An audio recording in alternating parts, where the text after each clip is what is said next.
ময়না এই ময়না আমার লোক তোকে বাড়িতে যাই তুই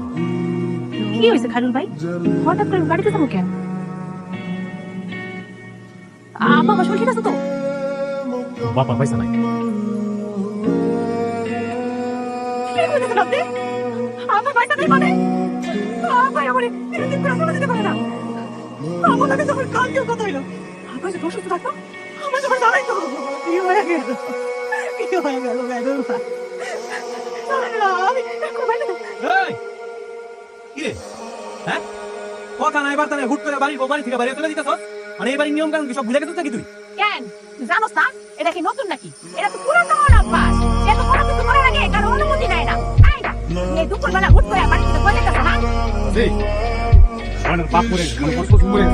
তার যাওয়াই লাগবে না আমার মরণের কথা শোনার পর আমার মাথা কাজ করতেছিল না তাই আমি কাউরে কিছু করে যাইতে গেছি আপনি আর বসে ভালো হয়েছে আপনি চলেন আমাদের আমার আপনি বলে চলেন কই যাবো আমি কই যাবো আমার আম্মা কই যাবো ওই বাড়িতে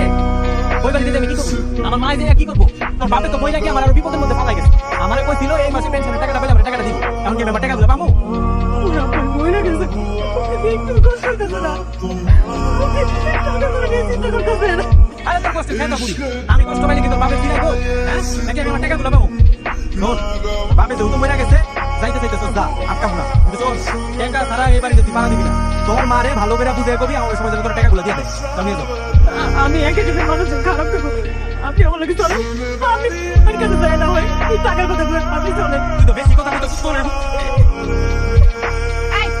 শুনোস নাই আমার পোলাই কি কইছে আমার পোলাই তোর লগে যাইবো না আর ওটা কি বিয়া বাড়ি যে আমার পোলাই তোর লগে গিয়া ওটা মজা করবো ওটা মরা বাড়ি এই তুই যা আসুন রেহানে যা সন্ধ্যার মধ্যে পেলাম বাড়ি থাকি যদি না হোক তাহলে কিন্তু খবর আছে সন্ধ্যার পরে বাড়ির বাইরে থাকা আমার কিন্তু একদম পছন্দ না কথাটা যেন মনে থাকে আপনি সত্যি যাইবেন তো কি মনে হয় আমি তোর লগে মস্করা করতেছি আমি তোর লগে আমার আম্মা কি কইছে বলছ ওই বাড়িতে যা যাই আমার সবাই টাকা নিয়ে আবি যাও লয়ে যাও কইলাম দুনিয়ার কাম করে আর বাপ পুজা গেছে কইছে আপনি ওই আজকে খাবার দেব আমি একটু পরে খাবারটা নিয়ে আইতেছি যাই আমি মা তুমি ভাইটা বলি আমি হচ্ছি তো তোমার আমি হতে সব সময় তোমার কাছে থাকি আমি তোর বাপে যা করেছে পালাচ্ছে যাই আমি যেটা মানতে পারতেছি না রে মা এই অথই সাগরে ফিরে যাবো এই বাড়িটাও তো চেয়ারম্যান সাহেবের কাছে বন্ধক আছে চেয়ারম্যান সাহেবের টাকা দিতে না পারলে এই বাড়িটাও লিখতে পারে আমরা কই যাবো তুমি বুঝতে পারবো তুমি কোনো চিন্তা করো না আমি তোমার জামিনে কইয়া একটা ব্যবস্থা করবো তুমি কোনো চিন্তা করো আপনি আইসেন আমি জানতাম আপনি আগে আর একটু আগে জানাতে শরীর হইতে পারতেন আমি তোর বাপের জানাতে শরীর হইতেই নাই বাড়ি থেকে আমার সময় তোর আম্মা কি কইছিল না সন্ধ্যার আগে বাড়ি ফিরে দিতে হ্যাঁ এমন রাস্তায় কি লিগা আমার অনেক রাগারি করতেছে তাড়াতাড়ি বাড়ি চলো আসলে আমার অনেক ভাঙ্গা পড়ছে আমার এই বুঝতে এত ফোন আমি কেমনে যাবো এই জন্য আমি এখানে বসেছিলাম এখন এই সব কথা বাদ দিয়া তাড়াতাড়ি আমার লগে আর তোর আম্মার যেটা কইতে বলছিলাম ওটা কইছিলি কি কথা বলো আমার তো কিছু কয় না ও আপনার মাইয়া এখন আপনার কিছুই কয় না আচ্ছা ঠিক আছে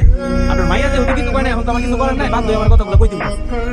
আপায় তো মরে গেছে মরে যাওয়ার পর তখন আমি বিপদে পড়ে গেছি আর না কইও পারতেছি আমার তো কইছিল এই মাসে পেনশনের টাকা পেলে টাকা দিবি এখন টাকা নিব কার কাছ থেকে কোন যাই হোক এখন এই মাসে যদি আপনি পেনশনের টাকা পান টাকাগুলো দিলে একটু আমার ভালো হয় ব্যবসা বাণিজ্য করবো তো টাকা পয়সা খুব দরকার আব্বাই মরছে একটা দিনও পার হয় নাই আপনি একটু অপেক্ষা করে তারপর কথাগুলো কইতেন আপনার কি একটু খারাপ লাগতেছে না শোনেন আমি একটা সিদ্ধান্ত নিচ্ছি আরে বাপ রে বাপ মানে মরতে না মরতে তুই আমার নতুন সিদ্ধান্ত নিয়েও ফেলাইছো তো নতুন সিদ্ধান্ত কি শুনি আমি আমার মারে এই বাড়িতে একলা হোক না আমার মায়ের হোক থেকে আমার সাথে আমাকে বাড়িতে থাকবো আপনি দয়া করে এটা মাইনা নেন এটা তুই কি কইলি তোর মার আঙ্গ বাড়িতে লয়ে যাবো হ্যাঁ মানে এতদিন তুই আমার ঘরের উপরে বসে খাইছো এবং তোর মার হলে আমার ঘরের উপরে বসে বসে খাওয়ানো লেখা একা কি গাছের থেকে পড়ে নাকি আচ্ছা ঠিক আছে কোনো সমস্যা নাই আমি লয়ে যেতে পারি কিন্তু আমার একটা শর্ত আছে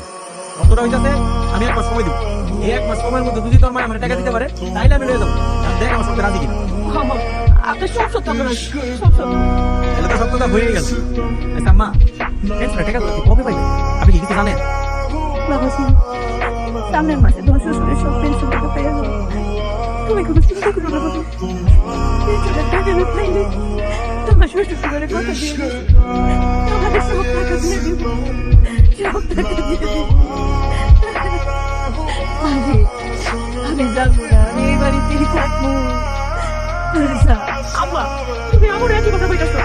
আমি যখন কইছি তুমি আমার লগে আমার বাড়িতে থাকবা, তার মানে আমার বাড়িতেই থাকবা। শুনে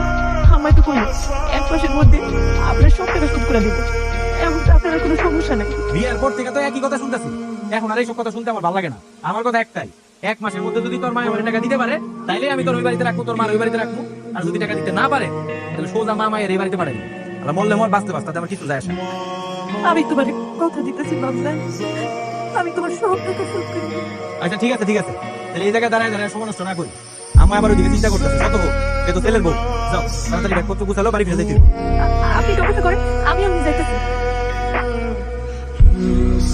তাড়াতাড়ি করো, বেশিক্ষণ দাঁড়ায় থাকবে